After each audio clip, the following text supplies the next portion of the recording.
Welcome to We Explain Things Quickly, where we help you make sense of things in under 10 minutes. Right then, settle in, have a pan-galactic gargle blaster if you dare. We're about to embark on a journey through the frothy, chaotic, and breathtakingly clever universe of Douglas Adams' The Hitchhiker's Guide to the Galaxy. And before we begin, let's reiterate the single most important piece of advice ever printed in large friendly letters on the cover of the galaxy's most successful publication. Don't panic. This is crucial because The Hitchhiker's Guide is not your standard science fiction epic. It dispenses with gleaming starships and valiant heroes, replacing them with malfunctioning technology, profound disillusionment, and characters who are, for the most part, just trying to find a decent cup of tea.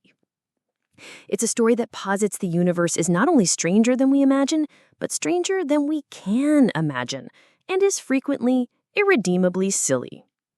Our gateway into this madness is Arthur Dent, a man whose quintessentially English life of quiet desperation is about to get a whole lot less quiet. We meet him on a Thursday morning, lying in mud in front of his own house to prevent its demolition for a bypass.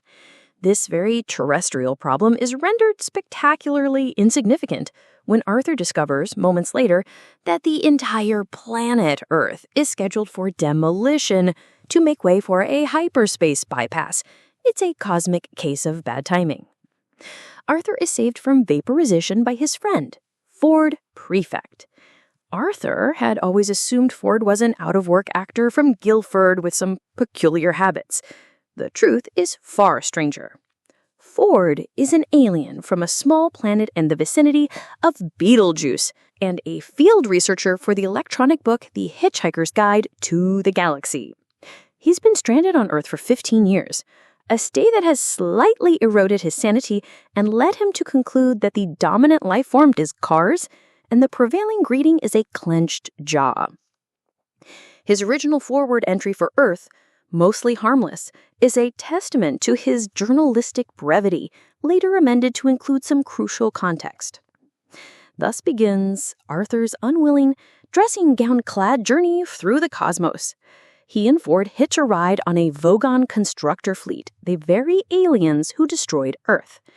The Vogons are one of Adams' most brilliant satirical creations, a race of belligerent, bureaucratic, and mind-numbingly unpleasant creatures who wouldn't save their own grandmother from the ravenous bug-blotter beast of Troll without a signed form in triplicate. They are also, incidentally, the third worst poets in the universe, and being subjected to their verse is a form of torture. Their escape from the Vogons comes courtesy of the unlikeliest of saviors, the Heart of Gold, a revolutionary starship stolen by the galactic president himself, Zaphod Beeblebrox. Zaphod is Ford's semi-cousin and the antithesis of a traditional leader. He's a two-headed, three-armed, adventure-seeking egomaniac who only ran for president to have a better opportunity to steal the ship. He travels with Trillian, formerly Tricia McMillan, a brilliant human astrophysicist whom Zaphod impulsively swept off her feet at a party in Islington, much to Arthur's chagrin as he'd been trying to chat her up. Trillian is sharp, competent, and often the only voice of reason amidst the chaos, a perfect foil to Arthur's bewildered everyman. Rounding out this motley crew is Marvin, the paranoid android. A prototype robot from the Sirius Cybernetics Corporation, Marvin is equipped with a genuine people personality, or GPP. Unfortunately, his personality is that of a clinically depressed intellectual. With a brain the size of a planet, he is cursed to contemplate the utter futility of every task he is given, from opening a door to saving the universe. His bleak, sigh-laden pronouncements, "Here I am, brain the size of a planet, and they ask me to take you to the bridge. Call that job satisfaction? 'Cause I don't," is a source of constant existential hilarity. The ship itself is powered by the infinite improbability drive, a plot device of pure genius that makes anything statistically improbable possible.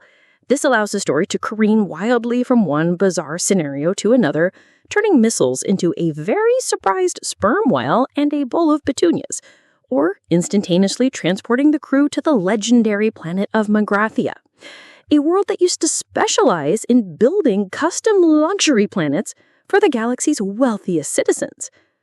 But The Hitchhiker's Guide is so much narrower than its ludicrous plot. It's a masterclass in satire. Adams takes aim at everything from bureaucracy and politics to philosophy and religion. The series' most famous running gag is the search for the answer to the ultimate question of life, universe, and everything. A pan-dimensional, hyper-intelligent race of beings builds a supercomputer named Deep Thought to solve it. After 7.5 million years, Deep Thought announces the answer is 42. The problem, of course, is that no one ever knew what the ultimate question was. This sends our heroes on a quest to find it, a quest that hilariously suggests the journey and the asking are far more important than any simplistic answer we might find. Adams even offers a magnificently circular argument for the non-existence of God, involving the babblefish, a small yellow creature that acts as a universal translator, thereby disproving the need for faith. The universe is populated with a dazzling array of absurd concepts. The total perspective vortex, a machine that shows you your infinitesimal place in the universe, and thus annihilates your ego. The restaurant at the end of the universe, where you can watch the Gnab Big Bang backwards for dinner and a show. And the profound, unassailable wisdom that a towel is the most massively useful thing an interstellar hitchhiker can carry. The cultural footprint of The Hitchhiker's Guide is as vast and improbable as its own universe. Originating as a BBC radio series in 1978, it blossomed into a trilogy of 5 books, a beloved TV series, a feature film, and more. Don't panic has become a global mantra for techies and dreamers. The number 42 is forever an in-joke for those in the know. The babblefish pre-staged real-world translation apps. And every May 25th, fans worldwide celebrate Towel Day, proudly carrying their towels in a beautiful, quirky tribute to the genius of Douglas Adams. To truly appreciate The Hitchhiker's Guide is to let go of expectations and embrace the glorious chaos. It's to laugh at a universe that is fundamentally irrational and to find comfort in the shared bewilderment of its inhabitants. It's a story that reminds us that in the face of infinite absurdity, the best we can do is ask better questions, hold on tight to our towels, and whatever else happens, remember not to panic. The universe might be a joke, but as Douglas Adams proved, it's one of the best ever told.